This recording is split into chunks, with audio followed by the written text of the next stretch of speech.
quand je vois un syndicat qui est un employé, il faut le préciser, contester une décision de justice, je dis qu'on vit dans quel monde? On vit en réalité dans quel respect tout court des droits humains? Parce qu'aujourd'hui, quand nous avons le Sénat, un syndicat qui est un regroupement des agents des douanes, qui sont recrutés par un employeur qui est l'État. Et l'État décide de recruter d'autres agents qui sont nigériens, qui jouissaient des mêmes droits et des mêmes devoirs que ceux qui sont déjà incorporés, et que ces derniers croyaient en réalité qu'ils sont au-dessus de ce que l'État doit faire. Et là, je dis que l'autorité de l'État est mise à rude épreuve. Et la décision de la justice, pas n'importe quelle justice, ça fait partie de la haute cour. Les cours les plus élevés en échelon en matière de décision juridique ou judiciaire, et qu'un regroupement de syndicats qui est employé par un employeur, que la justice s'adressait à lui. En réalité, la justice s'adressait à l'employeur. Elle ne s'adressait pas au syndicat, parce que le syndicat n'est pas l'interlocuteur de la justice vis-à-vis de ces problèmes d'intégration de ces officiers formés sur le dos de l'État et ensuite qui jouissaient de tous leurs droits, et que les uns et les autres croyaient qu'ils sont en devoir ou en droit de dire acte en réalité à ce que le pouvoir ou du moins l'autorité de l'État soit soumis à leur déshydratation. Ça ne va pas marcher et ça ne va pas aller. Nous sommes dans un état de droit. Aujourd'hui, si vous êtes journaliste, c'est parce que la maison qui vous emploie vous a recruté pour faire le travail.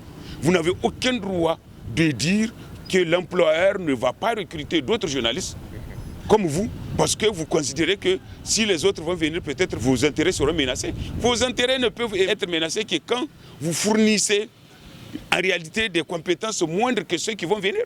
Et si tel est le cas, c'est ça la peur ou l'agitation des uns et des autres, qu'ils se calment. Ils ne peuvent pas noyer cette affaire parce que c'est une affaire qui est sur un terrain juridique. Et le cadre qui est appelé à interpréter, à savoir si c'est un concours mal fait ou c'est un concours qui ne jouissait pas de la légalité, c'est la justice, ce n'est pas le Sénat. Il faut que ça soit clair. Il faut qu'on arrive au moins dans ce pays, qu'on arrive à comprendre et à ne pas faire la confusion entre la profession et l'autorité de l'État. L'autorité de l'État, il est là.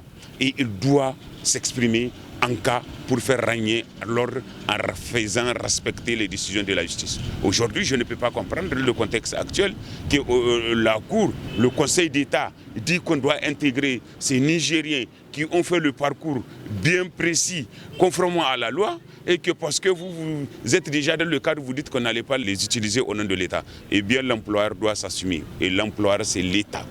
Et le ministre, ce que j'ai compris de leur déclaration, il commence à s'adapter et à respecter les décisions de l'État. Nous l'encourageons avec la plus grande fermeté pour qu'il respecte les décisions de la justice. Personne, je dis personne, ni un groupe de personnes ne peut être au-dessus de la loi et faire comprendre en réalité au nom d'un syndicat,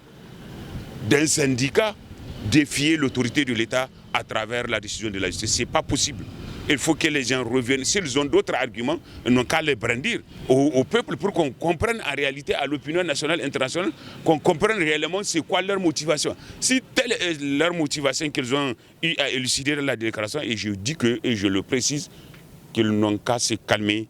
Et la meilleure des solutions pour eux, c'est d'accepter la décision de la justice, parce que nul ne peut être au-dessus de la justice, point barre. Et au-delà de ça, ils vont rentrer dans un autre jargon qui n'est pas du tout bon pour eux et pour la démocratie nigérienne. Et malheureusement, aujourd'hui, l'histoire a donné raison à l'ancien ministre des Finances.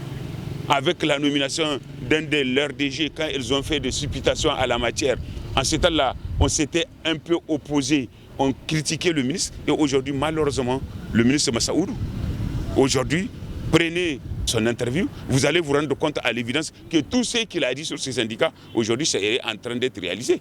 Et malheureusement, l'histoire lui a donné raison. Donc, ces genres de comportements ne peuvent pas. Et je dis à l'État et à l'autorité de l'État, c'est un défi, c'est un affront pour l'autorité de l'État. Si elle a fait cet affront, je pense bien que C'est bonjour les dégâts pour la démocratie nigérienne et je ne pense pas que même eux auront à gagner si la démocratie est mise à rude épreuve dans ce pays.